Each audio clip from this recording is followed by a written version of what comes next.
Shut up and sit down.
Welcome, everybody, to the 3POA podcast, episode 25.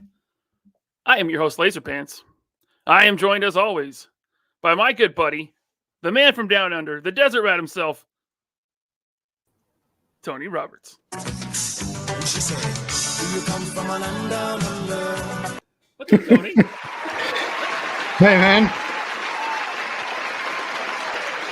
How's your day been? Well, I'm a bit tired. I got up at 1 a.m. to watch UFC, so I'm going to catch up on some sleep later. But other than that, good. Some fighting, huh? Yeah, it was an okay card. There was lots of decisions, not enough knockouts for my liking. But we're not here to talk about UFC. We're here to talk about an overpriced playset. Yes, sir. But speaking of fighting, we got a fighter right here fighting for the good of the toy industry, of our collections. My good buddy, the man behind Action Force and the Valaverse, Bobby Vala.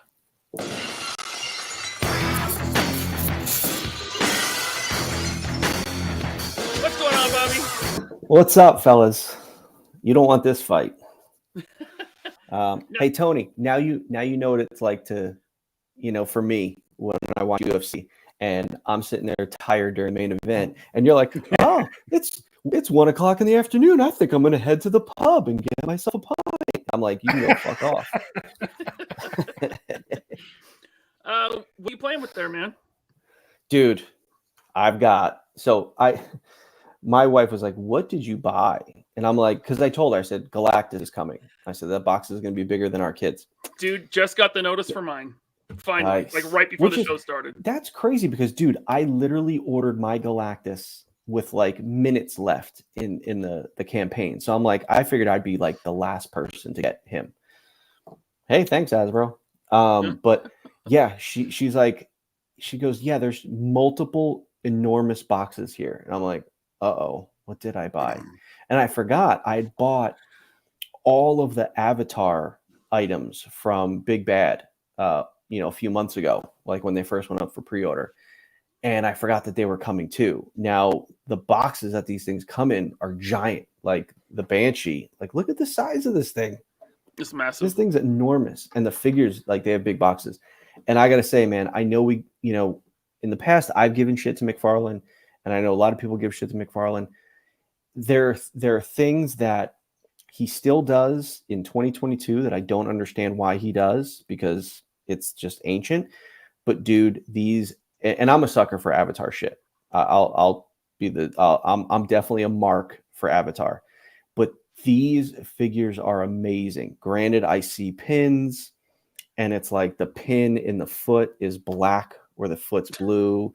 But at the same time, like, the sculpt's amazing. Like, Natiri's face is gorgeous. The hair, the deco. Dude, the deco on the Banshee for $40. And the crazy thing is, which I was just saying to Ryan before we got on, this is 20th Century Fox, which is owned by Disney. You're talking about Disney royalties right here. So fuck you, Marvel team. I don't want to hear any more of your bullshit about cost increase, this and that, because you're dealing with some Disney royalties right here. This thing's $40. $40. So I mean, dude, look, Todd McFarlane, he's very much a grumpy old man. I won't even say grumpy, but he's an old man. He's a little stuck in his ways.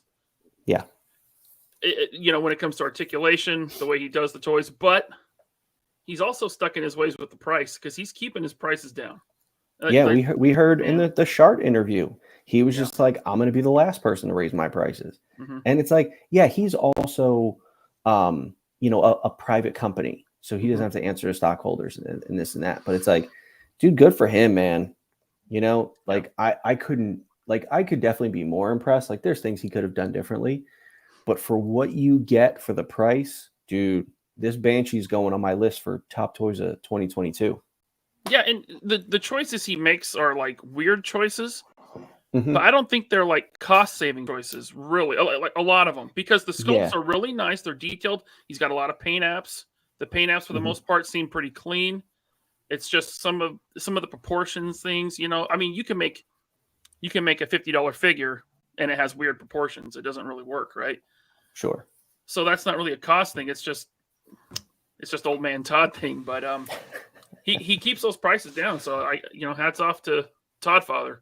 Yeah, and it's like with these at 7.5 inches, I don't mind because Avatar, they were taller, and I'm not gonna like put these with my Marvel Legends or my Action Force figures. They're gonna be on their own. Mm-hmm. So it's like his scale issues don't bother me on this line. Yeah.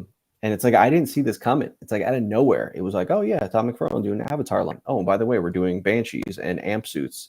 I'm like, holy shit, this is awesome. So yeah, he nailed it. How many Banshees did he make?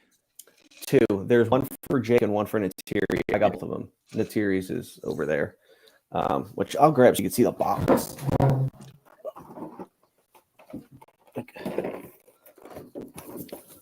$40 for that. $40 for that. Wow, that's awesome. Well, I'm glad. I'm happy for Avatar fans that Hasbro didn't get that license. Right? Shit, man. Yeah. All right. Well, let's get to some super chats, and then we can get into our main topic of the night, which is the Mattel Creations Eternia. First up, before the show even started, Conic the Ledgehog. Thank you, sir. He says, did Mattel use a medium to contact Virgil Abloh? I hope I'm saying that right. To work on a MOTU crossover? After all, he passed away last year. Don't get me started on the names. Who can speak to this? Because I'm lost. So Mattel are coming out with a range of, they call them like monochromatic figures. So there's He-Man, Battlecat, Skeletor, and Skelegod, and they're basically just unpainted figures made to look like they're made of clay or something. They look like chocolate and caramel. I mean, that's just the fat boy. Yeah, they're just like gross colors. Yeah. Yeah, okay. I don't know if they used the medium, but thank you very much for the super chat, Conic. I just don't understand it. It's like, and I looked up who he was, and he was like a Louis Vuitton designer or something like that, but he was a big He-Man fan. And I'm just like, I don't understand, like, the fan you're going after. Like we don't care about designer shit. Like, I just don't like a designer toy like that's monochromatic. It's just silly. Like I didn't get it, and I'm like, oh, I'm glad I don't need to buy everything that they make, because I'd buy that and be like, shit, man. It's like, maybe they think it's like these are the toys you put in your living room, like not in or in your entryway, not in your toy room. You don't hide these ones because they look more like art. I don't know. I don't know the thinking behind that. Thank you, Conic. Brian Dillingham with the Dillinghamism. Thank you so much for the super chat. I appreciate you, man. And then my old nemesis, the Canuck. He says, well, first of all, thank you, I guess. He says, this chat is for the real hero of the channel, Scuba Pete. Well, I can't argue with that. I can't argue with that one. Scuba is a great mod, and he has a great new video where he unboxes and assembles a vintage Eternia playset, and I just watched it before we started. So check that out on Chasing 80s Toys. He says all others are just placeholders. Hail Bobby, Tony, and that other guy, Laser Shorts Ryan. Bring me my toys, Bobby. I need my precious. Coming soon? New Coming Action soon. Force? Coming soon. They're on the water. All right. Thank you, the Canuck, I guess. And then we got one from Toki Deathhammer. Thank you so much. Bobby, Valverse needs a chainsaw-wielding maniac or a chainsaw gun or a gun that shoots chainsaws. This isn't Gears of War. Warhammer 40,000. Okay. Maybe. Hey. When I do all the weapons in the world and I run out of stuff to do, I'll get to the chainsaw gun. I was sent something from New York Comic Con. My buddy, Original Alcatraz, was a poster of this character called Chainsaw Face. And this guy with a chainsaw for a face. It's anime. I don't know. It gets weird. All I could hear is Rocket saying, his name is Taserface. At least he didn't go with laser pants. Right? Stupid. All right. Tony Robles. Thanks, man. He says, hot damn, is that the figure based on a blue furry Pocahontas? Looks nice. That's blue furry. What's it? Shit, I just lost it. Fern Gully. Get it right. Fern Gully. Yeah. But Fern Did Gully you like the movie, Bobby? I loved it. And listen. And I said it before. I'm a mark for Avatar. When I saw Avatar in the theater, I take the movie going experience very seriously. So when I went to go see Avatar, like seeing it for the first time, you were like a bow tie. No, but it was like seeing it 3D. It was like, dude, shit was mind blowing. I was sitting there at the edge of my seat, like stunned visually on how good it looked. And it's like, yeah, don't get me wrong. The story is very predictable. It's very cookie cutter. I was okay with that because I was already like, my mind was going in 1,000 different directions just based on the visuals.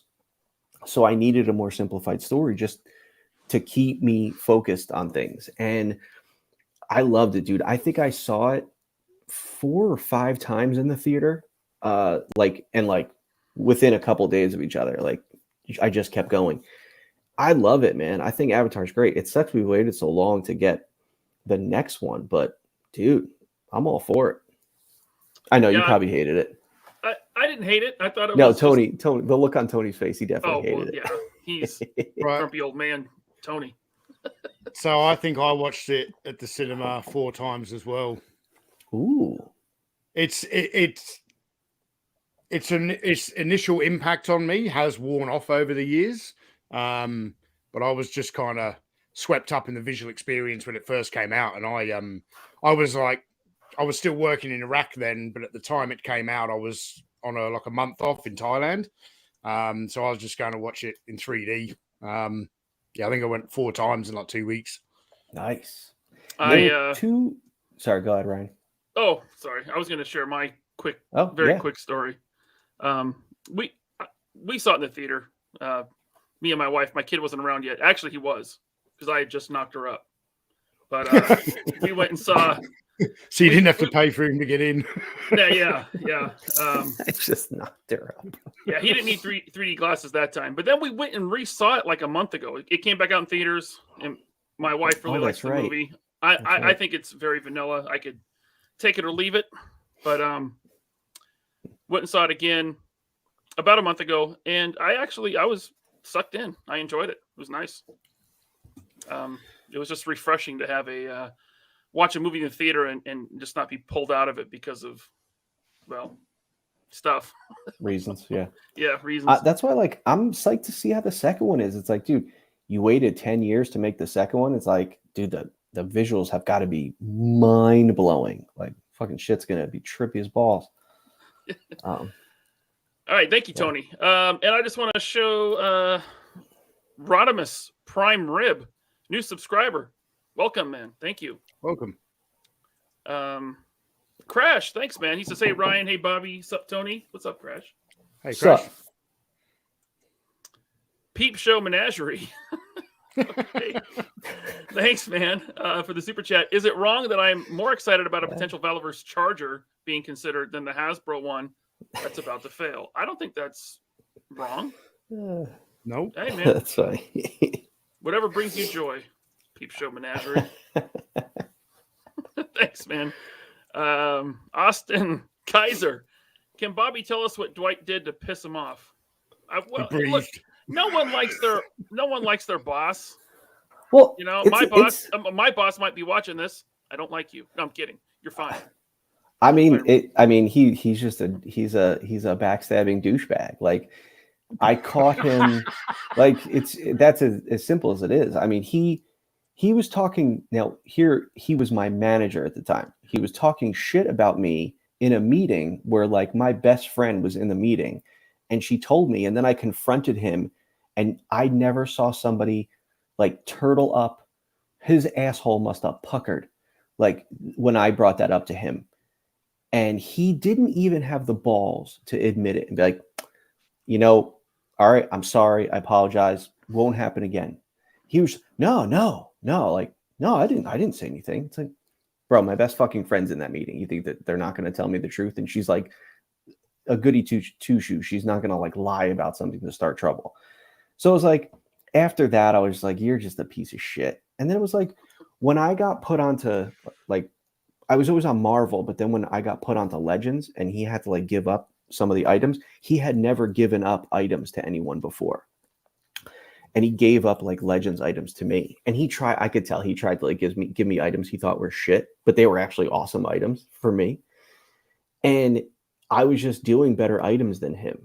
And, you know, I could tell that it was making him really jealous. And like they were putting me on live streams and interviews and things like that, because I could just talk better and I was better looking. And like, he was just like a grumpy bitch about it. And I was like, dude, you're getting replaced. Now, granted, he's lucky that I ended up getting into, an issue with our director at the time. Cause then, you know, they let me go and kept Dwight. But, shit, man, that guy's a piece of shit. Totally. Austin Kaiser. I hope you feel like you got your money's worth there, buddy. You just got your $2 worth. Yeah. I will say, Bobby, you know, you are much better looking and you look terrific in that Hasbro designer desk video with the Iron Man helmet. No one else can pull off an Iron Man helmet but me. Come on. Well, Robert Downey Jr. I mean, besides him. Yeah.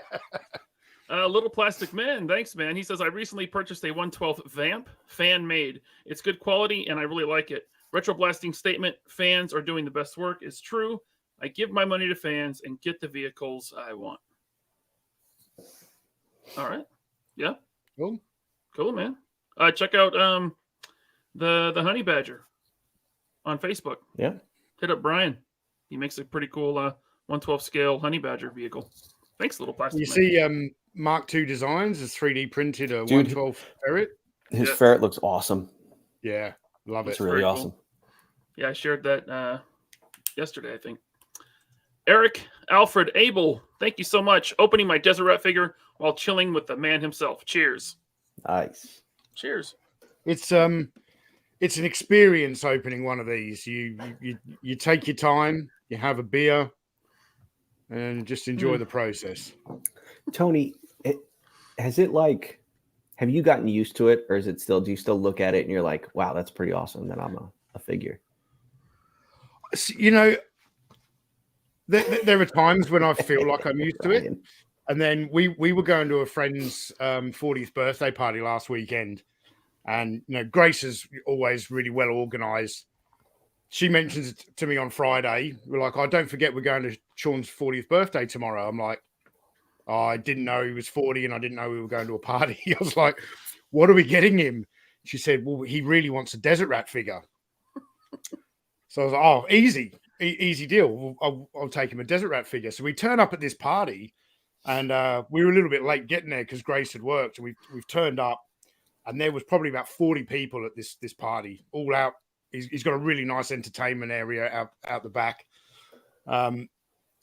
Walk up, give him the present, and he opens it, and then like everyone, it's getting handed around at the party. Everyone thinks it's so cool, and then I'm like, yeah, no, it hasn't probably sunk in yet. It's another unique experience that you just gifted me there, Bobby. Awesome.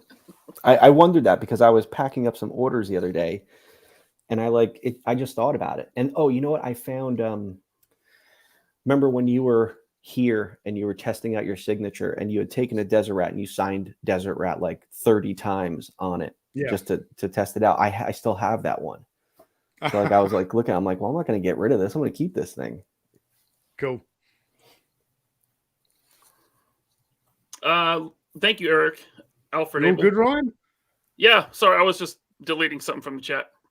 But Scuba beat me to it. Little Plastic Man, thank you once again. No, he says, no worries. I'll still be buying 2 Valor vehicles when they come out. Love the show, guys. Thank you, Little Plastic Man. Love you. Only 2? That was just what I was going to say. All right. Well, when it's $475, yeah, you probably only buy 2, but Earl Potts, thank you so much. No funny comment tonight. Just support. Appreciate you, man, so much. And thanks for picking me up a Fox Forge Toys Stardust at New Jersey Toy Con, I think it was. I remember. I mean, it's a cool figure. Fox Forge Toys. Check it out. Earl, thank you.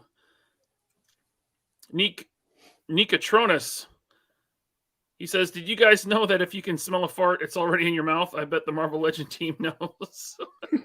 Who starred this one? Wow. Me. I just thought it was a funny comment. Wow. That's awesome. Thank you, Nikatronus. Crash, once again. Thank you, Crash. He says, Tony, you sold me on the classified spirit. Thank you.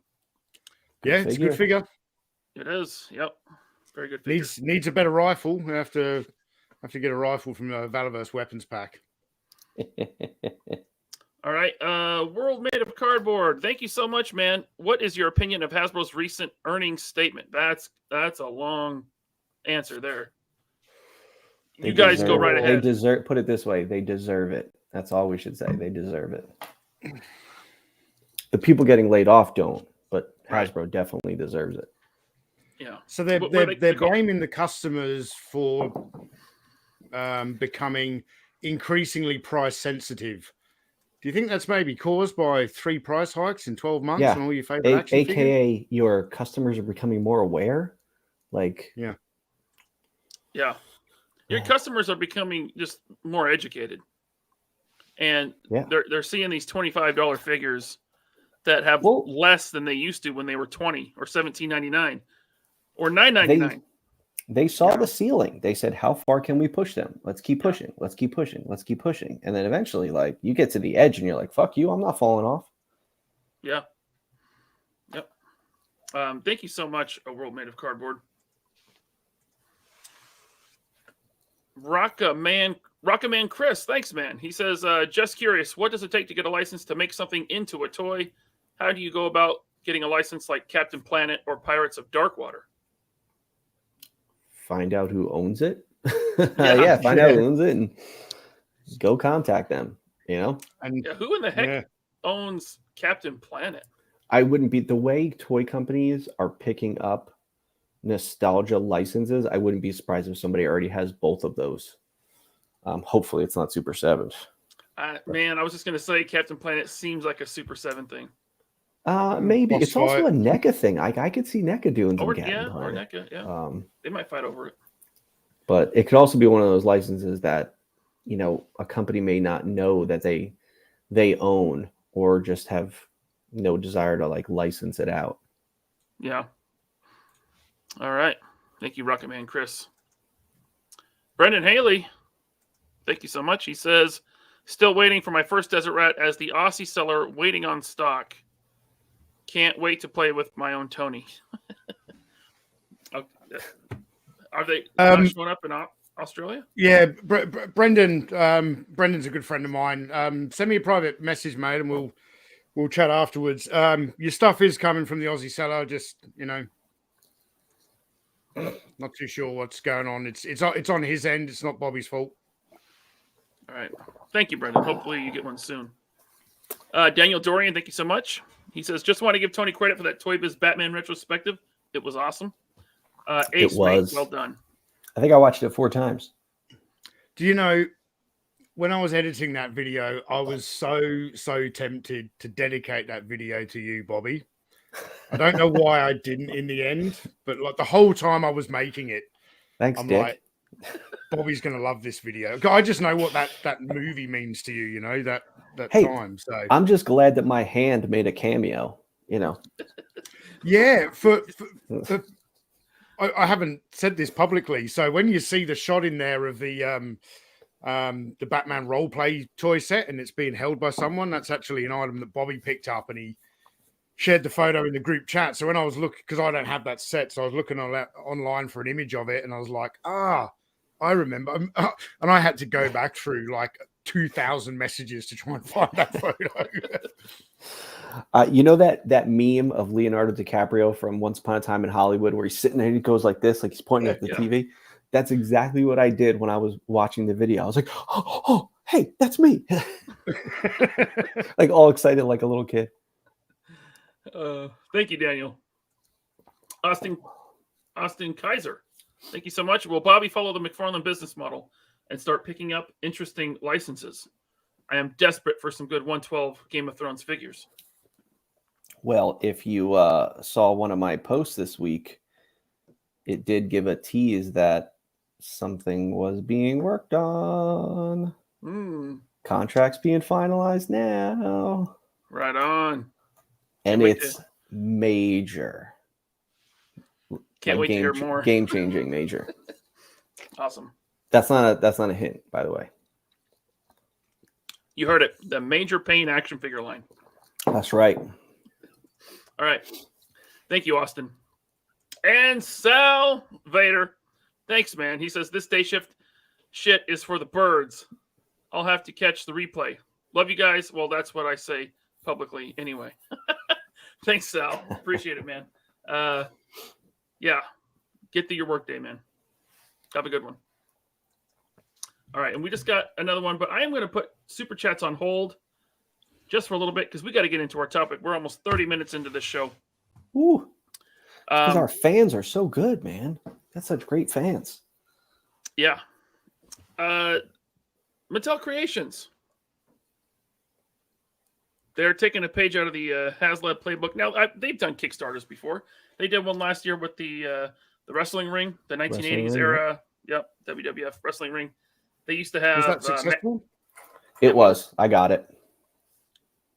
And what'd you think? It was kind of one of those things where when I bought it, I was like, why did I buy that? And, you know, like Matt Cardona, who's a wrestler, he was posting like, guys, we gotta make this thing fun because if it doesn't, you know, that means we're not going to get stuff later. And listen, we've argued that a ton. Like, no, don't buy into that kind of thing. And I was kind of like, yeah, you know, he's right. It was like kind of like the first Mattel Creations one. And listen, I get it. We don't believe that these big companies should be doing the Kickstarter model. But as someone who's built their company with the start of a crowdfunded model, there's part of me that still looks at that and says, you know what, they're doing it, you know, good for them. We should, you know, people fund it. That's great. But it's a very small part of me that is kind of tied to that. They definitely shouldn't be doing it. I thought it was the wrong item. They should have done the raw ring. Instead, they did the 1996 like in your house ring. And that's why I was like, why am I getting this? I was like, I don't display any of my wrestling figures. I only just collect the Ultimate Warrior figures and the Stone Cold figures and the Alexa Bliss figures. And the only ones that are actually on display are the Alexa Bliss figures on my desk. But other than that, I'm like, why did I buy it? So I bought it and I just kind of forgot about it. And it came with this cool exclusive early bird Macho Man. And that's a cool figure. But again, it's like, yes, like I love wrestling. I haven't watched since 2003, but like that era of wrestling I loved. And I don't know. It's such a weird thing to look back on and be like, why did I buy that thing? But it was expensive. I think it was $250. Yeah. You know, and for a ring, and there was things they did to the ring, like they had the canvas on the ring, but then they showed the wood underneath it. And it's like, well, I'm never going to show my ring like exposed. So why do I need all that, the extra detail that they put in to jack that price up? Yeah. So that, and I feel like the crowdfunded stuff, it's almost like it's stop doing such high ticket items. Like you could do $100 item or $150 item. It's okay. Like, yeah, I mean, people aren't going to look down on you any more than they currently do about a big company doing a Kickstarter. But also it's like, dude, who gives a shit? Like, don't be holding yourself to this high price tag. Just do a really good item. And if it's a $150 item, that's okay. Just do the best $150 item you can do. Don't try to design to a price. Yeah. Design and then make the price work for it.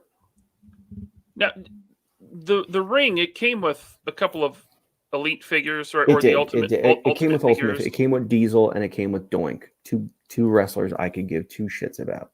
Didn't it come with Macho Man too? Macho Man was an early bird figure. You had to order by. It's kind of like the King Grayskull on Eternia. You had to order by a certain day, and I got in just in the nick of time to get him. It seems that one to me didn't seem as egregious as what they're doing with this this Eternia. Like, yeah. Well, you got to think like you're successful once.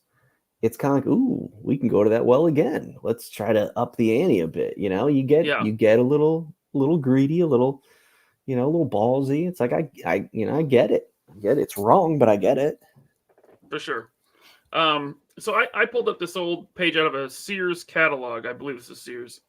1987, I think this is. The retail price on Eternia was $99.99 in this catalog. And there it is.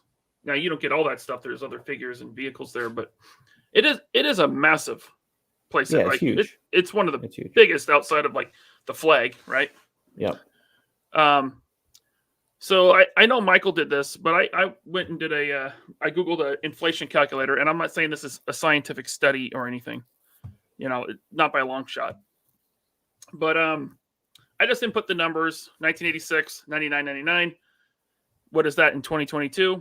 $270, which puts this playset at about double the price of the original one. See that? I wonder about these inflation calculators. Mm-hmm. I feel like it's not taking a lot of things into consideration, like tooling, like the steel molds. I think I don't think these calculators are going that deep. I think it's too blanket of a thing. Like, oh, from 1986 to 2022, it's a X amount of percentage different. I don't know about that. I'm not saying that it's right or wrong. I'm just saying that tooling back in the 80s, the steel was so much cheaper. Oh yeah. Now it's like, and I told you guys when I was going through the Sentinel and doing the price different, I said that an 8.5 by 11 size mold is anywhere between $4,000 and $6,000. Depending how many parts are in that mold. Mm-hmm. So it's like that's a lot of money, and you can only fit a few parts in those molds. So, I just think when you're dealing with something like the Eternia playsets, those molds that I was saying was for a figure. They're not super deep molds because you got to figure the part and then the clearance. But Eternia, you're talking like huge, deep steel molds because they have that giant curve thing, the lion face, the lion arms.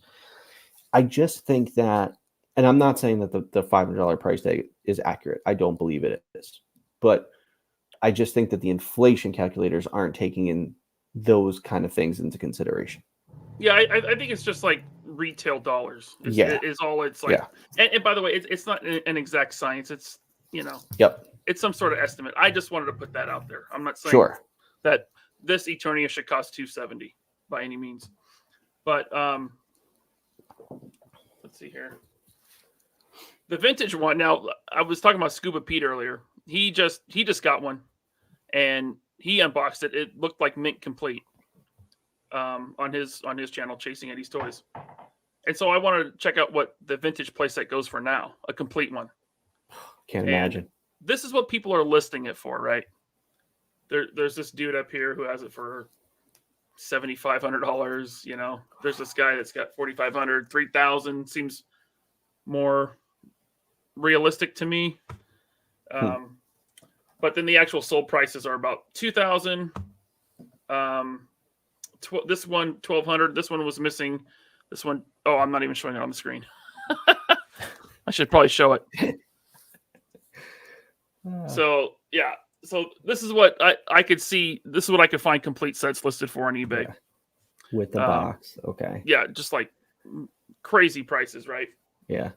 And then, but here's the sold auctions that I could find for like completed ones, recent. So about 2,000. Okay. This one down here, 1,200. This one was almost complete, but not $2,000 with $233 in shipping. Ugh. Yeah. Yeah. And then here's another one that's not quite complete. And then, yeah. Anyway, so I think 2,000 is probably a fair estimate for a complete Eternia. Now, if it's sealed in box, probably quite a bit more. Yeah, right. $10,000. So taking that into consideration. And being that it is like the grail for a MOTU collector, right? Like this is because Castle Grayskull seems to be like a dime a dozen. Yeah, those are pretty inexpensive. Yeah, Snake Mountain a little more maybe. This is like the play set. Eternia was at the end of the line, and yes. Things were getting like so that last wave of figures, Scareglow, Randor, that was around that time. Sorceress, like those are expensive figures. Same thing with Eternia.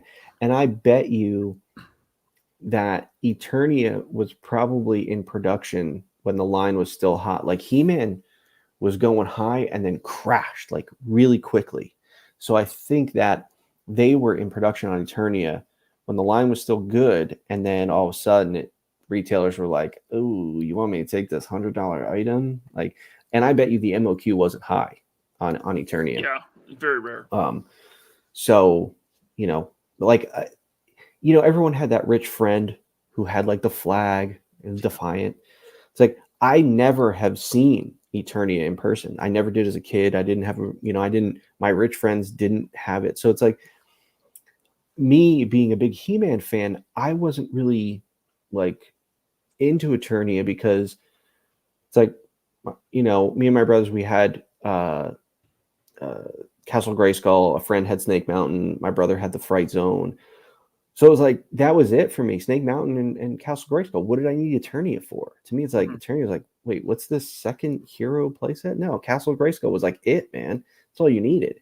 Yeah. So I was never tied to Eternia at all as a kid and even as an adult. So that's why I think this doesn't really resonate with me all that much. Right. You know, I debated it. I debated it up until the deadline for the early bird. Because I was like, well, if I'm going to get it, you got to get it because you want the early bird. Now that I missed the early bird, there's no way in hell I'm getting this thing. I mean, that figure is going to sell for 100, 200 easy, yeah. man. Yeah. Well, dude, the Macho Man from the ring sells for like $150. Wow. So. Yeah. No, Tony will be back in just a minute. He had to take his son to work or to school or something. I don't know. Something like that. I think to work. Yeah. So, by the way, Eternia came at the end of the line, the vintage one, right? The line was kind of dying off, but it was probably in development for at least a year or more, 18 months. Oh, easily. Yeah. A playset, sure. So if they already have steel cut, it's like they're not going to waste it, right? I mean, maybe nowadays they would. But something that big, no. They'll find a home for it. The steel tooling on some, so Eternia is like 3 feet tall, 4 feet tall, something like that. At least this new one is. How big is that tooling? Well, think about one of the flag, the decking is split into 3, so it's 7 feet long, and so each one of those. But it's like that steel mold is easily the size of a dining room table, like, and then it's got to be super thick. You got that you know, that piece of steel weighs like what a car weighs because it's just a thick giant piece of steel. But yeah, for Eternia, that's those molds are huge, man. Definitely huge. Yeah. Castle Grayskull, because Castle Grayskull was a I don't think Castle Grayskull is vacuum formed. But even if it was, you would still need the steel tool, the concave or the convex part of it. Mm-hmm. But Castle Grayskull is deep. It's deep and it's big. So like that, those are big tools. Looking at Eternia, the tower is probably split in half, but then it's multiple parts. But those those tools are enormous. Yeah, Scuba was putting it together in his video, and I think it was 2 or 3 pieces, the main tower. Okay. Something like that. But yeah, I was just curious about that. But seeing that the vintage set is so expensive, like that $2,000 for a complete set is obviously most collectors are probably going to be priced out. Yep. So I can go ahead. So I'm not sure. With them bringing out the Origins one, it's probably going to affect the price of the vintage one. Like I remember back in 2004 when they did 2006 when they released the 40th anniversary Action Man reproductions. It actually made the price of a lot of the price didn't bottom out or anything, but it certainly brought down the price of some of the rarer items. I completely forget what I was going to say now. But that's why Hasbro should redo the Power of the Force 1985 figures to drop the price of those motherfuckers. Yeah. Now I was going to say, so prior to this campaign being launched, I think the kind of going rate for a complete loose Eternia was 3,000 to 3,500 for a complete one. Very, very few of them out there are complete. There's so many little bits and pieces that can be missing or broken. That's a lot of money for a vintage toy. We talked about it when you were gone, and I pulled up, completed auctions. Yeah, for complete Eternia play sets, and yeah, they're about 2,000. Now people are listing them for crazy higher than that, right? Yeah, I don't think those ones there are complete. These were listed at. I specifically screenshot ones that were listed as complete. Maybe not with the box, but yeah. I mean, that's the way they were listed. But being that is so out of reach for so many collectors, does that kind of soften your opinion towards the $550 price tag from Mattel? I mean, it's certainly why this campaign's been so successful. Mm-hmm. There's a lot of, I'm sure there are a lot of collectors out there, if you've been in the game for a while and you collect the vintage line, there'd be loads of people out there who would have every single item except this playset. But for me, I must have still been into Masters of the Universe around this time because I had King Randor, which came out really late in the line. I remember getting him when I was a kid. Probably the last MOTU figure I got. And I don't know if this was even sold in the UK. Like, I know the USS Flag was never sold in the UK. I don't really remember seeing it. But I kind of look back at Masters of the Universe, and it's like the one item I would never even want. It's just... it's a nightmare. Yeah, I was alluding to that while you were gone. Like... I was listening. I was listening to you guys when I drove my son to work. Yeah, when do your clocks go back? Oh shit, that's coming up, isn't it? What a it's stupid thing we do. November or something. November? Yeah, it's like late November, mid-November. Because when your clocks go back, mine don't, and then I can take my son to work half an hour before the show starts. Oh, there you go. Oh, gotcha. Yeah. Or if Grace is working today, otherwise she takes him. So, all right. Yeah. Okay. So, let's get to some of these super chats. I'm going to find them.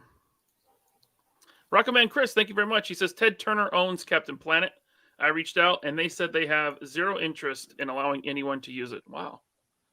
I mean, I have zero interest in buying it, so that's fine with me. Yeah, it's like, dude. Yeah. And I get it. I get these companies doing these nostalgia things, but when you're scraping the bottom of the barrel for like that kind of stuff, like, dude, like I get it. There might be some hardcores out there, but dude, your MOQ is gonna be so low, like so low. Like this nostalgia stuff is, like there's a company out there that you guys know I can't stand. They got one of these stupid, shitty, dead licenses, and where did it get them? Nowhere. They're not doing the line anymore. So it's like, yeah, because it probably didn't sell well because everything's new tooling and the MOQ just isn't high. It's like, yeah, you probably a fan of it as a kid, but are you really going to go deep into a Captain Planet line? Like the big lines, He-Man, Star Wars, G.I. Joe, obviously, but once you start getting those lower tiered ones, man, it's not worth the investment. Yeah, I have to agree. Thank you, Rocketman Chris. Tony Robles said that November 6th is when we fall back. Okay. I think that's why he said. So it gets dark at 3 o'clock. Yeah. I swear every year they say it's going to end and then it doesn't end. Show. Yeah. What's that? It's so stupid. Farmers hate it. It's made for farmers and farmers hate it. Yeah. All right. Tony Robles, once again, thank you, sir. A contract being finalized, Bobby. COD action figures. Just joking, but good on you, man. No, not Call of Duty. I already do Call of Duty figures. Yeah. Okay. Lio Convoy, thanks, man.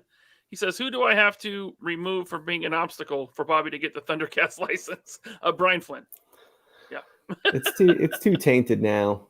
Yeah. It's almost like you see a girl and you're like, oh, I want to date her so bad. But then like you see like the girl, a perfect example. I love Britney Spears growing up. Like Britney Spears, my celebrity crush, loved her. The second she started dating Kevin Federline, I was like, ooh, I wouldn't go near that anymore. So it's almost like that's kind of how I feel. It's like, Silverhawks and Thundercats? I don't think I'd touch that anymore, You're not down for soggy seconds? No. People take my sloppy seconds. I don't take people's sloppy seconds. Thank you, Lyle. And then Scott Hughes, we kind of went over this, but he wants to know what was the mindset of Mattel when they released the original Eternia? They had to know the line was dying, but they released the biggest playset in the history of the line. Yeah, it was because you got to remember that time. What was that? 1986 or 87? Yeah. You look at the playsets that were coming out. That was when the flag came out, or the flag came out in 85, 86. But huge playsets like that was the thing. So they started working on Eternia when big playsets were super, super hot. So they were just like, oh yeah, let's get on this train. And then like I said before, the He-Man line, it died really quick. Usually a line kind of tapers off. He-Man just like crashed. Like if you watch the Toys That Made Us, they go into it in depth about like what happened and why it crashed so hard so quick. Lack of but He-Man. I'm bringing that playset out in 86 means they would have been developing it in 85. Even He-Man was 84. still riding pretty high in 85. Yeah. The crash came pretty quick, and they were probably that far along the production train with that playset. It was kind of too late by then. Yep. All right. Scuba is going to use the Origins one to use the newer track, a missing windshield on the red laser, and the box art. Hey, man. Cool. Enjoy it. I hope it fits, Pete. I hope it's not slightly different and it doesn't fit now. Right? Could you imagine if they changed it up? Man, people would be pissed. But that's a good question. Is it bigger than the original, or are they trying to? I'm sure they're not using the same molds. No, those molds don't exist anymore. Okay. No, they didn't use the same molds for the Origins Grayskull either. Yeah, because they don't exist. It's all new. Okay. They said Sorry, it's real like 3 quick. feet. Go ahead. I've got to pull this up. A World Made of Cardboard says he felt that way when Hayley Atwell started dating Tom Cruise. I didn't know she dated Tom Cruise, and that has just ruined. You're welcome. My day. Thank you, A World Made of Cardboard, for ruining Tony's night. My day. Captain Carter, you were so much better than that. I mean, she's like a foot taller than him. That's true. That's true. Gimli's a foot taller than Tom Cruise. Who? What? Gimli. Oh, Gimli. Gimli. Yeah, the dwarf. Short round.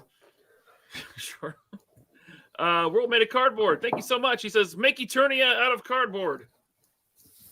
That's your job, man. It's also a stupid looking playset. Like we've talked about it. What does Michael call it? Six Flags Over Eternia. Yeah. A cocaine fever dream or something like that? Cocaine fever dream. Look at how cool Snake Mountain and Grayskull and Fright Zone. Look how cool they look. Even the thing with the slime that comes out. Like, hold on. Snake Mountain looks stupid. Snake Mountain with cool. the stupid face. I don't know. The stupid face is awesome. Okay. But like, you look at Eternia, you're like, this doesn't really fit in with this world. It's odd. No, it's very sci-fi-ish. It looks like it's out of Logan's so Run. So much doesn't it? going on. It's it hurts my brain looking at it. It does, because I'm like, what are those tracks? Is it a roller coaster? What are they for? Is this Thunderdome? Like, what's going on here? Part of me thinks it was for another line, and it got just pigeonholed into He-Man. Yeah. Jim Largo, thank you, man. He says Eternia is a no-go for me. A beautiful, overpriced shelf queen. I'm saving my moolah for the Valiverse Action Force vehicles. Vroom, vroom. Mm-hmm. Vroom, vroom, baby. Yeah, me too. Thank you, Jim. We got Oscar the Grouchy Jedi. Thank you. Hello, all. Enjoying the content.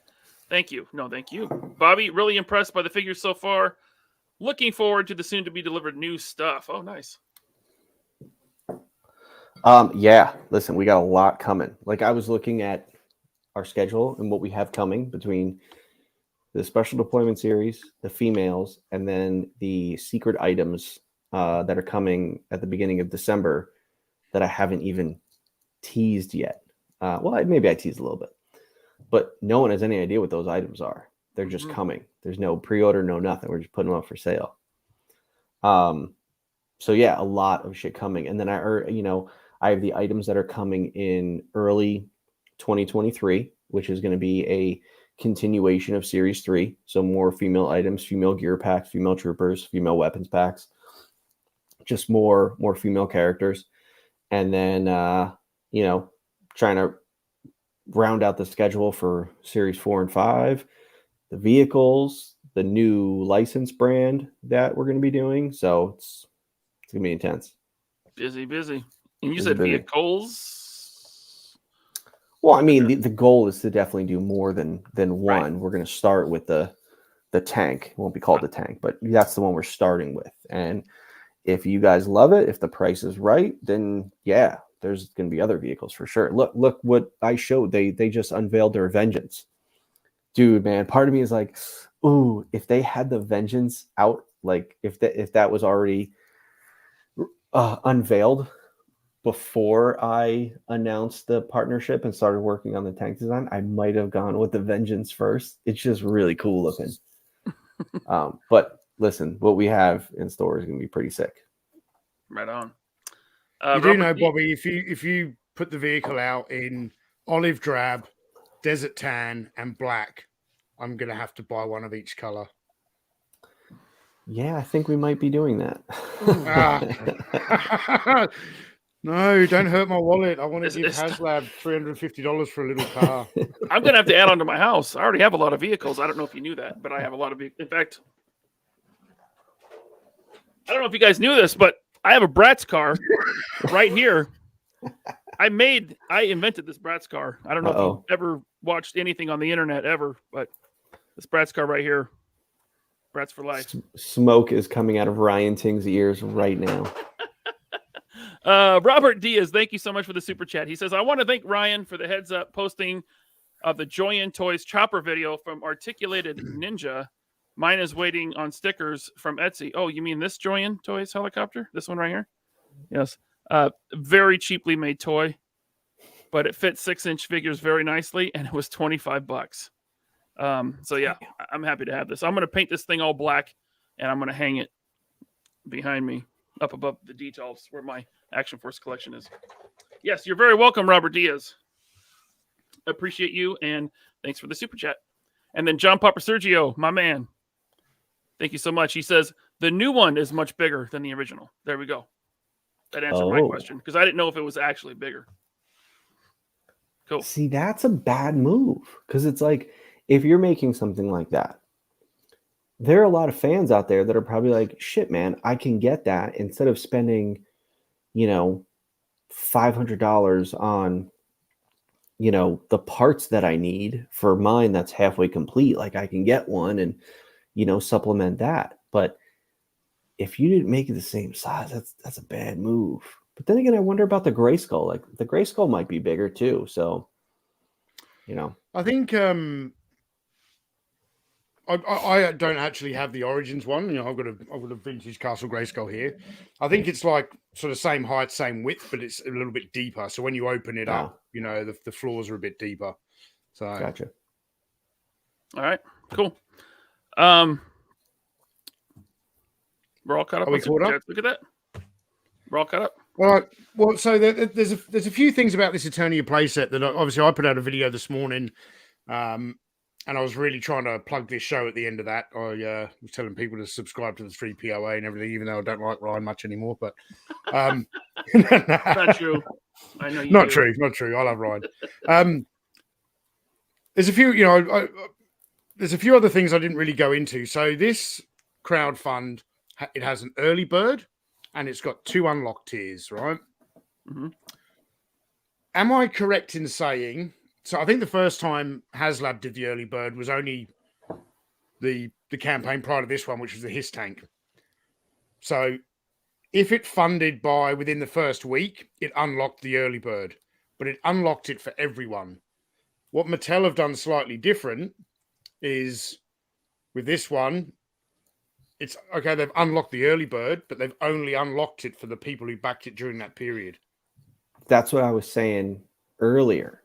That, like, if I was on the fence, now that I missed the early bird, I'm definitely not getting it. And that was with the wrestling ring. The only reason I got it when I got it was because I was at the very tail end of when you can get the early bird Macho Man. Because if you miss that, it's like, well, shit, I don't, all these other people are going to get something extra and I didn't. I don't like the way Mattel does it. They should do it the way Hasbro does it. I just want to say we're getting a lot of chats right now that Mattel scaled it up a little bit, Eternia, so it works with Origins and Masterverse. And actually, I think that's a good idea. That's a good move. So thanks, guys. Thanks to everyone who said that. Go ahead. So people are obviously people are going crazy for this moat creature. Modi McMoatface is what I've heard it called. It's quite embarrassing actually, but forget about that. So you've got the early bird figure of King Grayskull, and then I don't even know what they call the other guy who is going to unlock if they reach 10,000. The big difference between those unlocks and when you get figures unlocked with a HasLab is like a Marvel Legends figure and a G.I. Joe figure is not comparable to a MOTU Origins figure. Because what have they got to do? Some unique accessories and a head sculpt. Because basically, the entire MOTU Origins line only has like 3 different pairs of arms, 2 different pairs of boots. They're not making any new tooling apart from the head sculpt. You take these figures and you pull them apart. This is a $15 figure. So I was actually expecting to see a few more tiers from them. You get a lot more unique tooling with the Marvel Legends figure or whatever the case may be. Hey, we got the sex bots in the chat again. Awesome. Yeah. Yes. So there is Modi, what they're calling Modi or Moat Creature. Well, I think that's what the fan base have coined it. Okay. I don't think he had a name originally. Yeah. Yeah, it was just a Moat Creature. So yeah, they're at over 8,000 now, and the last unlock is at 10,000, which is Keklar. Keklar. Keklar, yeah. This guy right here. I don't know what that is. I don't know jack all about freaking MOTU. Is he wearing your Heat gun as a hat? Yeah, that's right. I kind of want it now. I think I'll back it. All right. KBA Thank you so much. He says, as someone who spent the 80s lamenting the lack of female action figures in various lines, I greatly appreciate what Bobby is doing with Action Force. Thank you. Thanks, man. Samuel Edwards, what's up, man? He says, flat black brats is gangsta. Indeed. I want to do that to one of mine. Appreciate you. John Stinsman, is Bobby still doing SDS Series 1.5 with Carrick and Bone Collector? Also, kudos to Tony on his amazing Batman mini documentary. Thank you, John. Yeah. I'm very proud of that Batman video. Good video. I'll probably watch it again tomorrow. Yes, I forgot that I'm definitely doing a continuation of the SDS series with Carrick, Bone Collector, and I believe Condor, and maybe some new colored troopers. Nice. Maybe. All right. Thank you, John. And then White Vegeta. I believe it's bigger to coincide with Masterverse as well. Thank you very much for that, buddy. John Papa Sergio says, 3POA podcast, they scaled it to work with both Masterverse and Origins. Thank you. And then Crash, thank you so much. Bobby, do you believe there is any truth to McFarlane saying female figures do not sell in a boy-man collector line? He talked about it in the DC stuff. Yeah, we mentioned that before. That was the Shartimus interview, right? Yeah. If I thought there was any truth to that, do you think I'd be making an entire series of all female figures?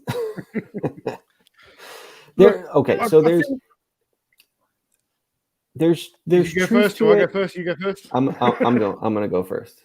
Turn around. I'm going first. There, you just got it. Yeah. I'm tired, bro. It took me a minute. There's definitely some truth to it in the sense, like when I was on Marvel, it's like, yeah, some of the female figures were peg warmers, but you got to remember, you're dealing with like female comic book characters who are just in like cheesy leotards. So they're not like cool looking. They're not very compelling. So I can understand that. It's the movie figures. It's like, how many Black Widows do you need? You need 2 Scarlett Johanssons. You don't need 7. So it's like, I get why they would peg warm in that sense. But look at Classified. Like Scarlett, Lady J. I mean, I see a few Lady J's. I see more Flints than Lady J's. But they seem to move. Baroness moves. So it's like, when you have a cool character, they sell. You go look at the WWE line. You don't see Alexa Bliss on the shelf. You see shitty female wrestlers on the shelf. So it all comes down to the right character.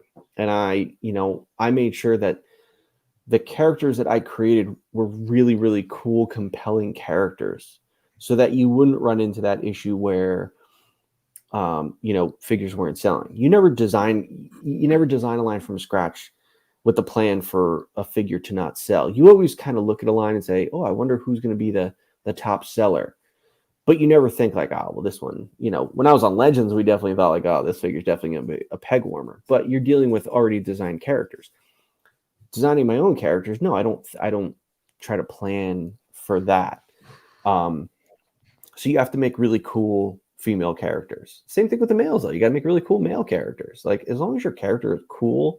So some of what McFarlane said is true. He's like, I designed Batman. I see a Batman. I think it's cool. So it's like, yeah, he's right. You see Batman, he's just designed, like, he's like, oh, if that character's cool, put him out there. Because shit, man, I went to Target one time with Sal. He just grabbed the figure off the shelf because it was cool looking. Had no idea what line it was from. He just said, oh, it's a cool figure. And he just grabbed it. So it's like, I understand those impulse buys. You see something visually, it's awesome. I mean, I'm an Avatar fan, but look how awesome these look. But no, there's little truth, but it has to do with the right character. I mean, there are definitely some cool DC female characters out there that he can do. He's just choosing to do 100 Batman figures. I don't think any of his female figures, at least from the DC line, have really looked that good. I'm trying to remember what has he done? Wonder Woman? And Wonder Woman, Harley Quinn, movie? of course. Wonder Woman, Harley Quinn. Catwoman from the new movie. Supergirl. I don't think any of them look that good. But so when I was collecting G.I. Joe when I was a kid, historically, female figures have peg warmed. They have, yeah. Now, us as collectors, we're not little boys who want the boy action figures, right? We want to complete a team or complete a collection. So we're going to grab them and pick them up. But for kids' lines, they're probably, they're still going to peg more. Sure. Dude, when Mattel did their Avatar line, back when the movie actually came out, the Natiri was like $50-$60 on the secondary market. You're talking 2008. Whereas Jake was the peg warmer. So there you got the opposite. But again, cool female character. So. Yep. All right.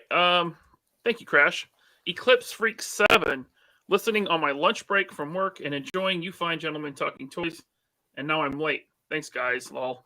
Well, thank you, Eclipse Freak 7. Now, appreciate that. Is that my Eclipse that you're a freak for? Because if you are, that's pretty cool. Possibly. Is that Michael French? He's an Eclipse freak. Dr. Sea Dog says, just enjoy the product, y'all. I'm going to carry my moat creature with me 24/7. Maybe. Tonez. Did you star this one, Tony? Nope. Okay. It was in my starred. Anyway. Yeah, we enjoy the product we buy. And enjoy your moat creature. That's cool. Thanks. Drew G, thank you so much, man. He says, at my wife's school class reunion, I'll catch this on replay. You guys are awesome. P.S. Great Batman video, Tony. Thank you, Drew. Thank you, Drew. Drew, you're not supposed to go to your significant other's class reunion because then there's too great of a chance to run into like people they've been with. I'm just kidding. Just get drunk, make a fool out of yourself, and then have them be like, oh, she married him. Oh, that's too bad. Jump up, Sergio. Thank you. He says Eternia looks like it was designed for Thundercats. Yeah, it looks like the Cat's Lair. Or Flash Gordon, maybe. Yeah. Have either of you guys ever been to a school reunion? I didn't go to mine. No, I had no interest. No. So I've never even been invited to one. So I don't know whether my schools never had one or whether they just couldn't track me down after all these years. But yeah, I wouldn't mind going to one now. Hey, I'll go in there and I'm like, I'm an action figure. oh, maybe for my 25th, huh? I'm an action figure. Ooh, there you go. Yeah. There you go. See, yeah, I could care less about going to those things, but there's part of me that thinks like, what's going to be awesome is if, say, like people I went to high school with are going to the movies and all of a sudden they see the opening credits for the movie they're going to see and they see my name in the credits because they're at an Action Force movie. That's when I'll be like, gotcha. That's cool. All right. Have you ever run into anyone you used to know like in high school and they're like a collector? Like, oh, dude, I buy Marvel Legends. You're the Action Force guy now. I mean, now that I'm in Rhode Island, I don't run into anyone I know here because it's like, right. I'm an outsider here. But the funny thing is I was at a wedding. Mike, my buddy Mike that comes to Joe Fest with me, he got married this past weekend. And he, like, me and my wife were sitting at our table and the server, this, younger kid, probably in his 20s, is coming serving. And he heard me telling someone about that I make toys. He's like, you make toys? And he's like, I'm like, yeah, and I do this line. And I said, this line Action Force. He goes, I bought all the ones from Toy Vault the other day. And I was like, well, that's awesome. So it was like, then I was talking to him, because he's like, a customer. So it was like cool. And then it turns out that he's friends with Dave Vonner's son, so we got like talking that way. So that was kind of the first time something like that has happened.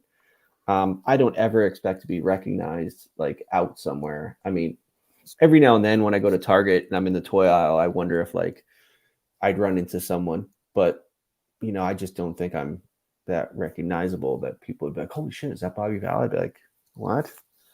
I feel like you guys would get recognized.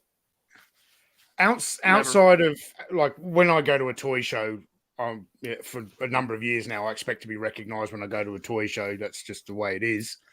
But outside of that, I can only think of 2 times I've been recognized. And one of them was at work with one of we had this new security guard contractor, and I was doing some stuff with him, and I'd been talking to him for like 2 or 3 days. And on the third day, he's like, "You are that guy who does all the vintage toy videos that I watch on YouTube." And I was like, "Oh, that was really weird in the workplace." And the one other time, this guy come up to me in the street. I just crawled out of a hotel bed with the worst hangover of my life, bloodshot eyes, couldn't light my cigarette because my hands were shaking. And he's walked up to me in the street and he's like, "Hey, you're the guy from Analog Toys." And I'm like, "Oh, fuck off, man." He couldn't have got me at a worse moment. That's awesome. All right. Sam Newsman, the media puppet. He says, Marco. Polo? There you go. What's up, Sam? He was on Loose But Complete earlier this week. It was a fun show, man. There's a few people that don't like puppets, apparently. I watched it on the replay. It was very good. Yeah. It was fun having Sam on, even though he's kind of a jerk. And then Peep Show Menagerie. Thank you so much. He says, McFarlane used to make rad female figures. Purgatory may be forever one of my favorites. Sad to see him no longer producing them. Yeah, I mean, when he was making the statue style figures, I think the sculpts were awesome, right? They were on point. But like the DC line is it's pretty, to me, it's wonky. I don't know. Yeah. Thank you, Peep Show Menagerie. And then just to get back to Eternia a little bit, Cheller says, so with Snake Mountain being $600, this at $550, that's Snake Mountain being the Super 7. This Eternia at $550 has got to be way more plastic with not being Super 7. Haven't looked at the specs yet, but probably shouldn't be more than $350, but still a steal by comparison. Listen, we already know you can't bring any Super 7 item up as a comparison. I love Ryan Ting to death, but on his interview when he mentioned the Thunder Tank, I'm like, "Oh, Ryan, why'd you do that? That was He's a been bad mentioning idea." Brian Flynn a lot lately, and I'm like, I wouldn't do that. But don't go there. Like, come on, man, don't. I think I gave him shit for he like retweeted like a Super 7 thing, you know. I think when people started bitching about the Hell Charger, and then he put something about the Thunder Tank, and I think I texted him. I was like, don't do this. Don't do it. Bad luck. Yeah. All right. Thank you, Chalor. And then Scuba says, I'm dressing up as Bobby Vala for Halloween. How do you do that? Well, Scuba, you're shaved, so you like put on a fake beard, and what all goes into that? Probably take his headphones out. He can't even hear this conversation. Yeah, he can't hear it right now. He's got a nice, is it like a Mr. Rogers sweater he's got on? It's just a hoodie. Okay. I'm so glad he can't hear us right now, though. We can say whatever we want.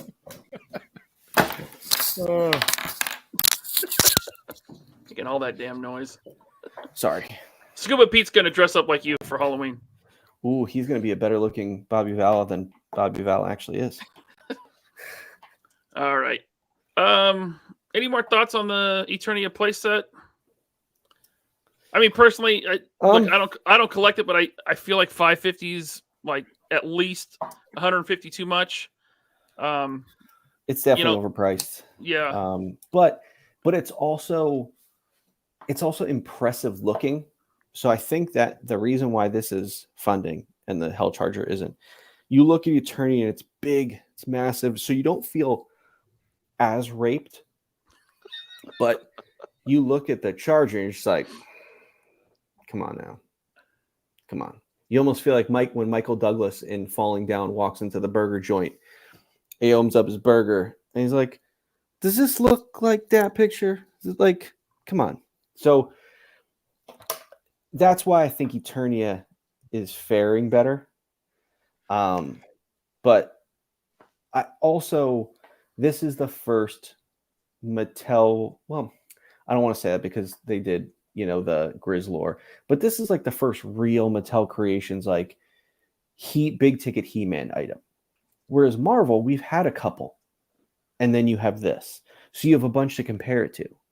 So I think you got to look at those kind of factors. Because like I whenever these things kind of happen, I study this shit like crazy. Like, why are people getting behind this and not that? And, trying to understand the mind of the collector and the consumer, because I have to understand that in my business. But I wasn't surprised that Eternia funded.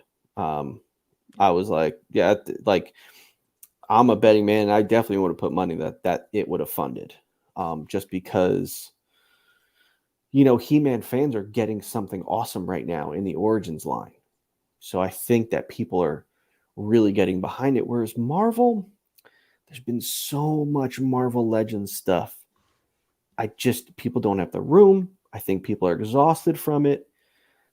I just think the market's a bit saturated with Marvel stuff.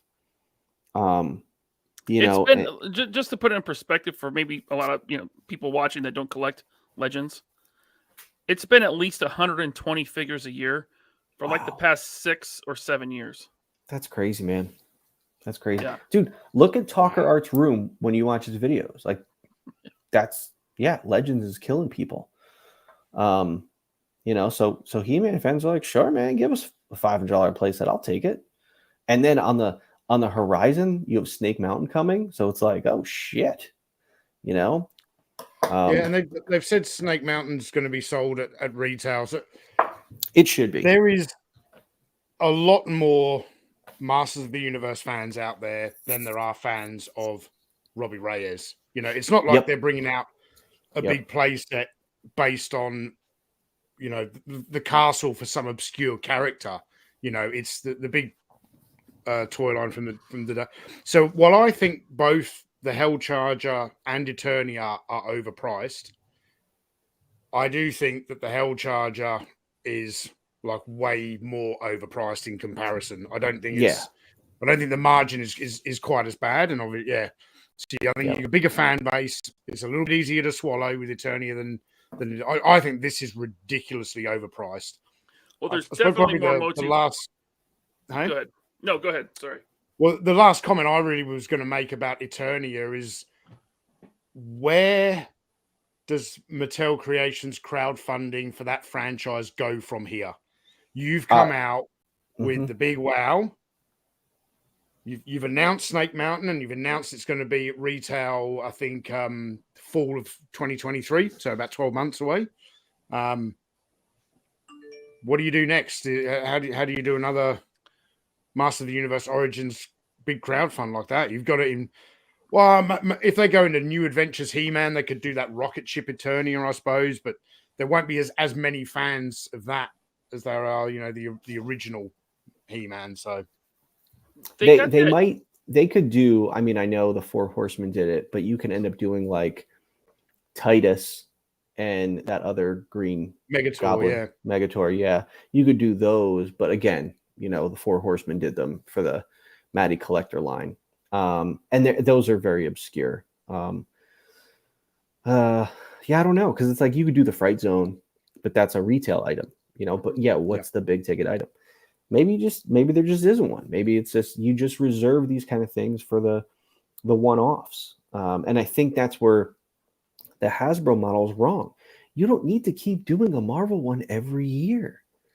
Just do the big ones. You did Galactus. You did the Sentinel. All right, man, you're good. Everything else should go to retail. And then when you come up with a weird, crazy big idea, then you do it.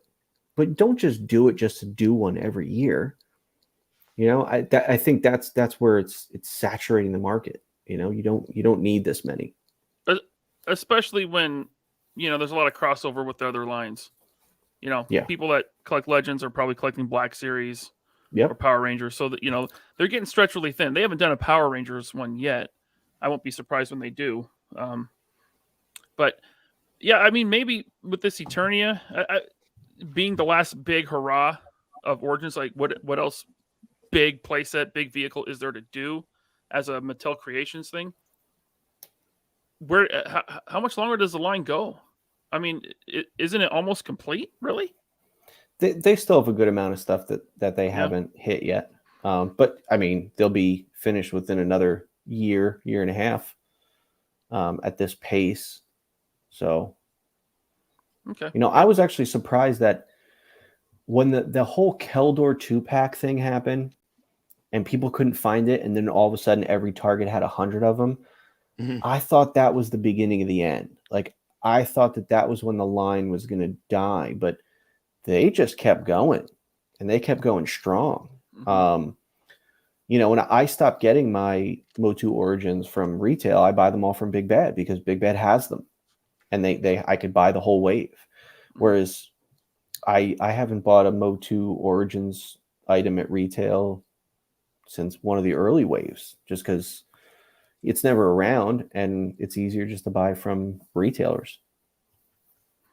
So when it comes to Legends, I think there's quite a few things they could do, but I think they should stick with figures. I mean, the vehicles that they could do, I mean, Punisher Van, I don't know if they'll ever do that because of, or at least not right now, because of the heat that's on Punisher. But I mean, Giant Man, Fin Fang Foom, Frost Giants. That, like, Talker said it. A Deadpool taco truck. Listen, the Deadpool and the Vespa we did, awesome item, flew off the shelves. The taco truck for Comic-Con at the 4-inch line, that thing was one of the best Comic-Con items they had made. Dude, totally do a taco truck. If you did a taco truck for 6-inch Legends, holy shit, man. Everything Deadpool sells.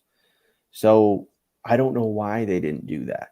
Because it's like the taco truck for the Comic-Con item, it was cardboard, but it was still a cool, like, box. So if you did a real taco truck that was like a Turtles party wagon kind of thing, dude, man, people would that thing would fund in less than a day. It's just, so back when they said that look who you got pitching ideas over there. I'm not surprised. There was a point there where they announced that the next HasLab was going to be a vehicle. We got that little bit of snippet, and there was a lot of speculation. Like, my money was really on a Fantastic car. I don't know why. That's what I thought they were going to do. But I feel this was definitely, if I had to put my money on it, this was a Jesse Falcon move, because it's comic based, but it's like new comic based, like comics within the last 5 to 8 years based. And Jesse used to push publishing on us constantly. Why do you think in one of my Spider Waves, I had that shitty Carnage Goblin and that shitty Black Suit Spider-Man? Because they were pushing that Maximum Carnage redo like storyline again. And it's like, dude, people don't want that shit, man. Well, people don't. He picked the final tier for the Galactus, and we get that stupid Doomhead that nobody wanted. Did he really? Yeah, that was him. Yeah. They said it on the stream.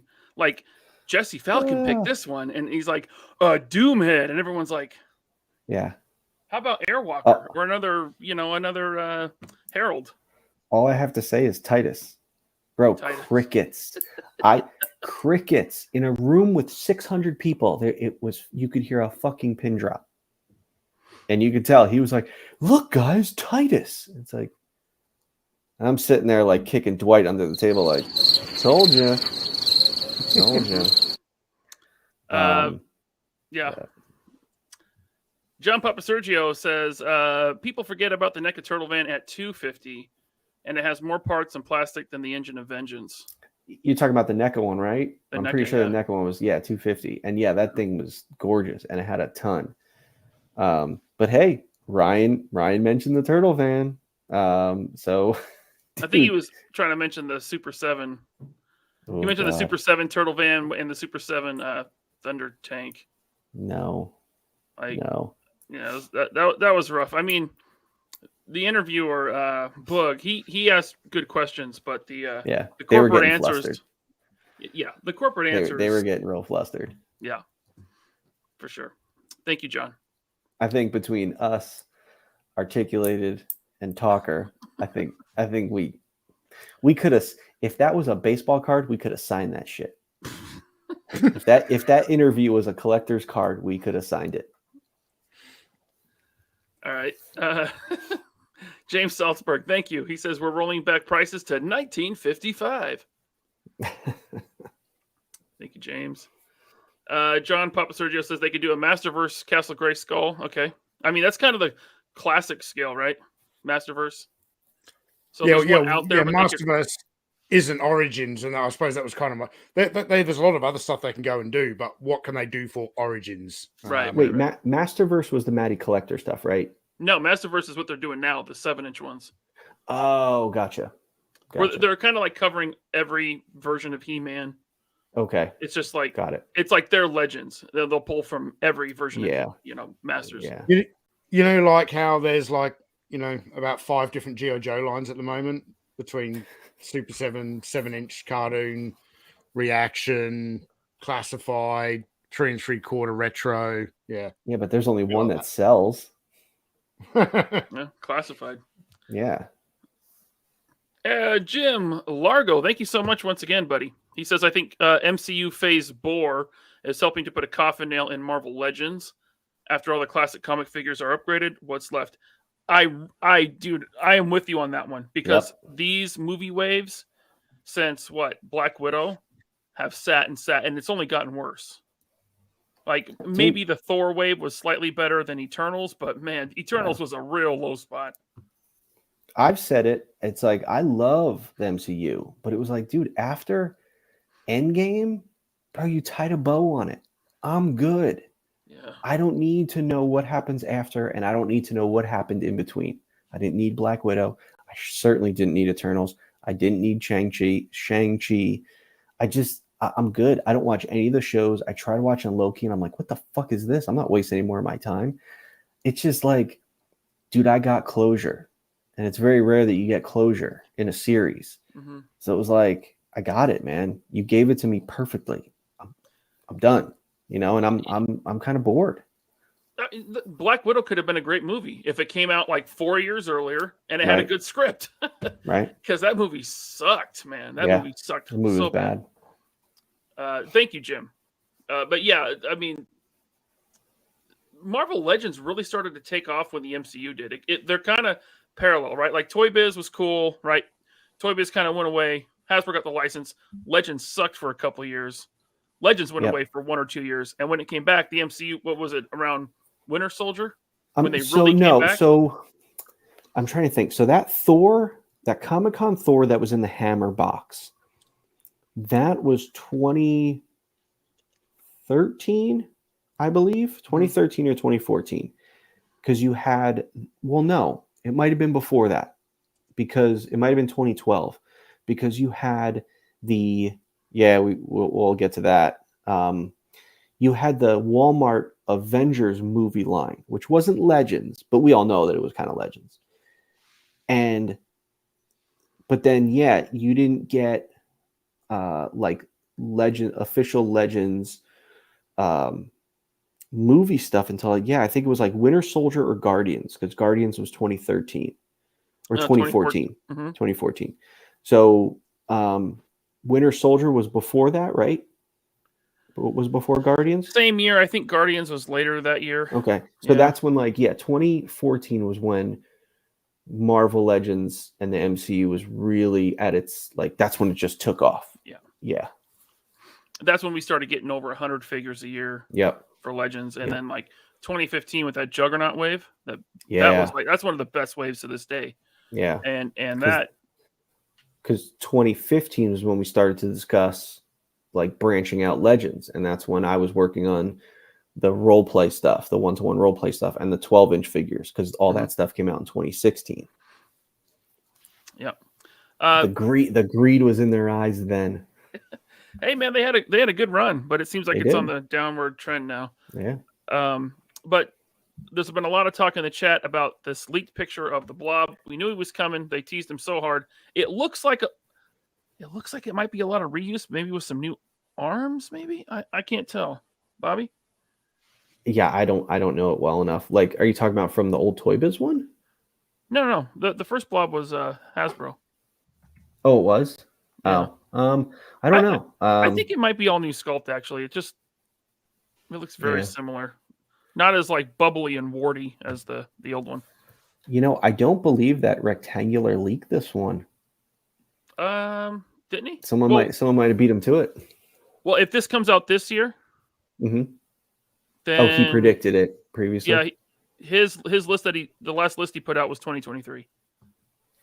Gotcha. So if this comes out 2022, then I think he's still good. He might have leaked this months ago. I don't remember, but he's gonna message me now and let me know. I guarantee it. Nice. Shout out to Rectangular. Well, because I was looking on Facebook before and I saw this, and it was a guy saying, he just got sent this, and usually Todd puts his icon on leaked pictures now. So I didn't see it on there, so I figured someone scooped him. But Philippe, good. No, but you're right. He always leaks. He gets the item name information early, so he gets it before they even have pictures. Felipe Terrazas, I hope I'm saying that right. He says looks like laser pants. Oh, I mean, maybe a little bit. I don't know. I think I have better hair. That doesn't look anything like you, bro. I know. It doesn't. Okay. So yeah, anyway, since the chat was all yelling about the blob, I figured I'd show it on screen. So there he is. I think that puts a pin in it, though. I don't really have much else to talk about other than our next show, which will be in 2 weeks. I don't know if everyone knew this, but we passed 2,000 subs a few weeks ago, and we are now over 2,100. I think we're getting close to 2,200. So I wanted to do a giveaway. I'm not sure what I'm going to give away yet. It may be some gift cards, maybe an action figure. But if you want to enter the giveaway, which I will draw for on the next show, 2 weeks from today, which is November 5th. November 5th. Do not put this in the live chat. In the comments after this live stream is ended, hashtag 3POA2K. That's all you got to do. Someone's going to do it. Of course, they're going to put it in the live chat now, but it won't count. It won't count. But in the comments below after this live stream has ended, hashtag 3POA2K, and I will pull at least one winner for a giveaway on the next show, November 5th. And what are you giving away? Probably some gift cards to an online action figure retailer. And possibly... a heat gun. And that's actually a good one. But those are only $11. I want to give away something better than that. Those are only $11. Yeah. I can give away. I would also like I can give away the heat gun. Now this heat gun is priceless right here. I'm not giving this away. Go ahead, Tony. I would also like to point out the fact. So our next show is what, on November 5th? Remember the 5th of November. Do you know when the very first episode of the 3POA podcast aired? It was November 7th last year. So that'll be our 1 year anniversary as well. Anniversary, huh? There we go. Okay, so definitely 2 prizes then. 1 year anniversary and 2,000 subs. Hey, you know what? I'll throw a prize in there. I'll throw a signed Desert Rat in there. Hey, 3 prizes. So 3 winners? Sure. All right. And speaking of giveaways, so remember, was it our last show where I said the first person that puts that head on the Desert Rat body sends it to me, I got a winner. So I forgot his name, but I sent his figure out the other day, signed Desert Rat. But yeah, he sent it to me. It looked awesome. Cool. Is that Marvel Legend already out, that figure? Yeah, no, but that head has been out. Ah, okay, That bullseye head has been out. John Papa Sergio has a good idea. He says you need... Wrong one. This thing is moving so fast. He says you need some special guests for the 1 year anniversary. Interesting. Yep. We don't need guests. The 3 of us are all you need. Hey, look, we've invited the Marvel Legends team, but apparently the PR department says that they can't go on a show, that type of a show, whatever that means. I don't know what that means. Well, it wasn't. I mean, look. So Dan Yoon was on Unparalleled Universe, and someone in the chat mentioned 3POA, and Dan Yoon he acted like he hadn't heard of us, which yeah, Stop it. No. I watched that. Get it right. He didn't act like he had never heard of us. He said he had heard of us. He just doesn't watch it, is what he was saying. Well, so I took it upon myself. He follows me on Instagram. So I took it upon myself to message him a link to the show. I said, here's a link to 3POA if you want to check it out. I said, and you're always welcome to come on if you want. Obviously, you have to go through their PR team and all that. I know what the rules are. But he did tell me PR would not like that. And I was like, yeah, that's cool.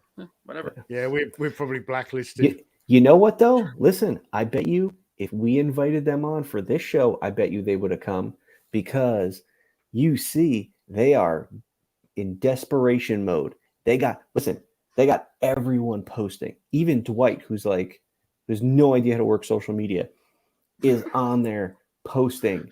And then you got Steve Evans, who doesn't understand his own crowd, going into Marvel Legends collector group on Facebook, trying to put some hype around it and just getting roasted in the comments. And it's like, you guys, listen, take the L. Take the L. There are times, listen, man, I've been in hockey games before where we're down and there's 5 minutes left in that third period. And I'm like, I'm not pulling a groin. I might, we're not coming back. Dude, take that loss. You guys lost 1,100 backers. You never had a day where you had positive numbers. Every day since the Robbie Reyes didn't make it, you've lost backers every day. That's more days than you had positive backers. You've lost. Yep. You've lost. Just don't if PR came to me and was like, hey, Dwight, you need to, can you put a post up? I'd be like, why? Why? What is it going to do? Oh, if me showing pictures of the car in my backyard is really going to make people fucking back this thing when we showed how many other things and they still didn't back it? You fucking crazy? So it's like just desperation mode. But it's like, listen, you're not going to, the only thing they can do now to get it to fun is if they took all the unlocks and said, they're just included now. And you know what? I wouldn't put it past them. It would be a bad look. And the unfortunate thing is people would flock to it and fund it. Oh, yeah. But at the end of the day, I don't think they're going to do it. I wouldn't be surprised if they did. But listen, you lost, man. You lost. They had their chance to do that with the Rancor, and they were like, nope, and they let it die. Yeah. So I don't think they're going to do that with the Engine of Vengeance, which has dropped to 4,954. And look, I'm not trying to rub this in the face of anyone that wants it. Obviously, no, if you want it, I want you to have it. I mean, this is how Hasbro ran their campaign. This is what they offered, and the majority of Legends collectors do not want this. Yeah, the majority. Maybe not that they don't want it. The majority of collectors know that it's overpriced. There you go. The 4,000 people that are still on board, I'm sorry, that's great that you don't care about the price or it's something you wanted that bad that you would have paid it. That's fine. There's nothing wrong with that. But you have to look now and look at it, step back and say, oh, wow, I'm not in the majority. People don't if I was in the majority, this thing would be funded, but I'm not. So it's got to tell you something. Don't be mad at the people not funding it. Just look at it no, they have a point. They have a point and they're right. Yeah, don't try to silence them. That's what it comes down to. Don't try to silence them. Yeah. Don't be, listen, if anything, embrace it and show that maybe this is a good move for the toy industry as a whole, because it's if you, again, I said it earlier, they're going to keep pushing and pushing and pushing. If this thing funded, what's the next thing that comes out? What are you going to get for $300 the next time around? Are you going to get a Valkyrie on a horse? Are you going to get a horse for $300? How bad is it going to be the next time? And then the next time, are you going to be oh, wait, that's really bad. It's well, that's way worse than the car, and the car was bad. Okay, well, you back the car. So it's like, don't, and I get it, because if you don't back this and they don't make this, they're not gonna make it. So if you're a Robbie Reyes fan, I feel bad for you, because it's like, this is your opportunity to get a Robbie Reyes, and you're not gonna get it. So it's like, it's unfortunate, but for the greater good, to show the bigger companies like, no, man. And it's like, listen, again, I love Ryan Ting to death, but he's talking about the cost of making a Marvel Legends figure, and that's why the costs have gone up. Yeah, but like, have Star Wars and G.I. Joe and Power Rangers raised their price as much as the Legends have? I don't believe they have. Like, G.I. Joe has, like, don't get me wrong, they did that Amazon Kamakura, and he was, more than an Action Force figure in a closed box with like 2 accessories. But it's not as egregious as what Legends is doing. Legends has been pretty bad. So it's like, dude, just go back to the drawing table and be like, maybe we should stop doing what we're doing, because people are keen to our game here. Just, they got you. They caught you with your hand in the cookie jar. Drop the cookie, take your hand out, apologize, and say, all right, we'll come back with something better. That's all you got to do. Mm-hmm. All right. Jarhead says Dan's a good dude. Absolutely. I like Dan. Dan's a great dude. We're not trashing Dan or Ryan. No, Bobby's trashing Dwight a little bit, but we're not trashing Dan or Ryan. I'm trashing Dwight, and I'm trashing Ryan's bosses. There you go. I like Dan Yoon. Okay. And then Bushman says, get Mad Hatter as a guest. I like Mad Hatter. His channel's really funny. I don't know if he does live streams, though. Let me know. Maybe I'll reach out to him. That'd be fun. All right. Let's see here. Let's get to some of the rest of our super chats, and then we can wrap this thing up. I'm getting a little bit of echo. Yeah, who is that? Must be Tony. Me? Definitely Tony. Mute Tony. And it's gone. Nope, it's Bobby. Nope. Bobby. Let's see. Yeah, it's Bobby. How do you fix that? Good. I don't know. It's gone. It's over. Okay. All right. Robert Diaz, thank you for the super chat. He says, Kane County Toy Show is tomorrow. I will be wearing my shirt all day. Thank you, Robert. I really want to go to King County Toy Show one day, but I haven't made it out there. I will be at a toy show tomorrow. Where is Kane County? Chicago. Oh, okay. Like west of Chicago, maybe an hour. My sister lives like 20 minutes from that place. Hey, Robert, can you wear a GoPro and live stream it to me the whole time, so you can look for stuff for me? There you go. Thank you, Robert. I'm going to be at the Vancouver Comic and Toy Show tomorrow in Vancouver, BC. Do you want to live stream a GoPro for me? No. I might put my phone on airplane mode so I don't get charged an extra $15 from AT&T. Ooh. Yeah. Okay. Colossal Customs, thank you, buddy. He says that blob looks like Large Marge. Bobby, with the ongoing success of Action Force, any chance of going into outer space? Cough, cough, something like Trek. Hey, man, Kirk Bazigian said you go to space, you kill a line. Yep. Don't go to space. Let's see here. Marvelous Nerd. Thanks, buddy. He says, I stopped collecting MCU Marvel Legends and selling them all. All right. Yeah, so did I. I'll still pick them up if they're pre-endgame, a character I want. But those have kind of been phased out. Take that money and invest it in Action Force. There you go. Vehicle's coming. Let's see here. Eric Alfred Abel. Thank you so much. He says, I put the Marvel Legends Old Man Logan hat on Carrick. Totally changes up the feel of the character. Oh, that's a good idea. Ooh, interesting. Send me a picture of that. I mean, I think I have that figure. He came with a Hawkeye 2-pack, right? Yes. Okay, then I have it. I got to dig it out. But send me a picture. I want to see that. Okay. So we are all caught up on the supers. So, and then Eric Alfred Abel says he's the one that asked that question about, or he's the one that mentioned the 3POA on the Dan Yoon live stream. So thank you, Eric Alfred Abel, for that. All right. Thank you, everyone, so much for tuning in. Once again, in the comments below, not in the live chat, in the comments below, hashtag 3POA2K giveaway. And we're going to pull 3 winners on our November 5th show. So 2 weeks from today.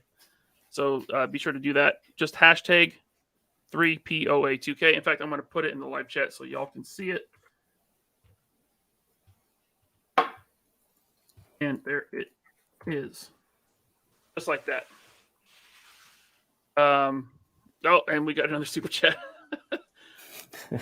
There were a couple more. Okay, they're rolling in again.